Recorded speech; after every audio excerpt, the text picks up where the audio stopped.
তাদের যে ফিলোসফি বা তারা যে পলিটিক্যাল লাইনে চলছে তাতে আমি মনে করি, মনে হয় যেটা তারা একদিক দিয়ে সাকসেসফুল। সাকসেসফুল এই কারণে যে এত প্রলোভন এত কিছুর পরেও কিন্তু দলটা ভাঙেনি।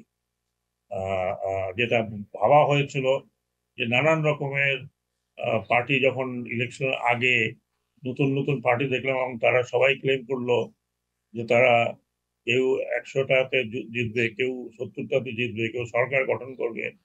অনেক প্রলোভন, অনেক টাকা পয়সা এখন যেগুলো বেরোচ্ছে,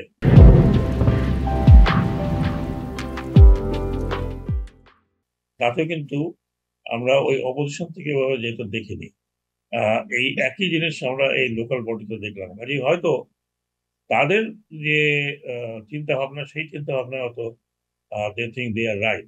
আর শুধু বিএনপি নয়, এখানে তো অন্যান্য দলও পার্টিসিপেট করেন। কমিউনিস্ট পার্টি করেনি, তারপরে জামাতি, যেগুলো ইসলামিক দলগুলো ছিল সেগুলো সরবে আসেনি। তো কাজেই সমষ্টিগতভাবে শুধু বিএনপি বলবো না, তার সাথে অন্যান্য দলগুলো যারা হয়তো ইলেকশনে আসলে আরো প্রতিযোগিতাপূর্ণ হতো, তারাও আসেনি।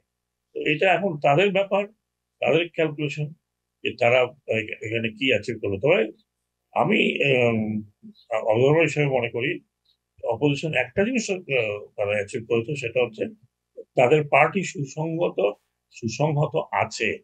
এটা যে কারণেই হোক, তাহলে আমরা হয়তো দেখতাম যে এই পার্টি 3-4 টুকরো হয়ে গেছে। সেরকম কিন্তু এখন পর্যন্ত দেখা যাচ্ছে। আমি যেটা বলছিলাম যে হ্যাঁ, শুধু যে সরকারি দল তারই দায়িত্ব নয়, তো সরকারি দলের দায়িত্ব যেটা ছিল সেটা হয়নি। সরকারি দলের যে এনভায়রনমেন্ট করার কথা ছিল সবাইকে এনে ইলেকশনটা করা, সেটা হয়নি জাতীয় সংসদ নির্বাচনে।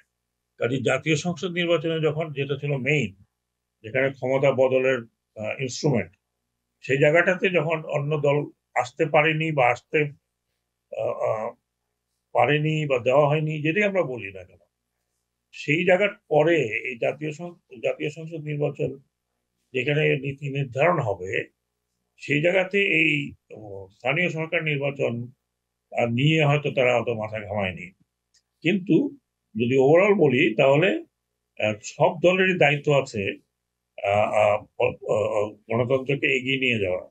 তো আমাদের দেশে যেটা হচ্ছে, যেভাবে নির্বাচন ব্যবস্থাপনা নষ্ট হয়েছে গত 10 বছর, 12 বছর, 15 বছরে, ইনফ্যাক্ট যদি আমি বলি যে 2009 ইলেকশনের পরে স্লোলি অ্যান্ড গ্রাজুয়ালি আমরা গণতান্ত্রিক স্কেলে আমরা পিছনের দিকে চলে গেছি। এখন বাংলাদেশে গণতন্ত্র আদৌ আছে কিনা, এটাই হলো সবচেয়ে বড় প্রশ্ন দেশে এবং বিদেশে।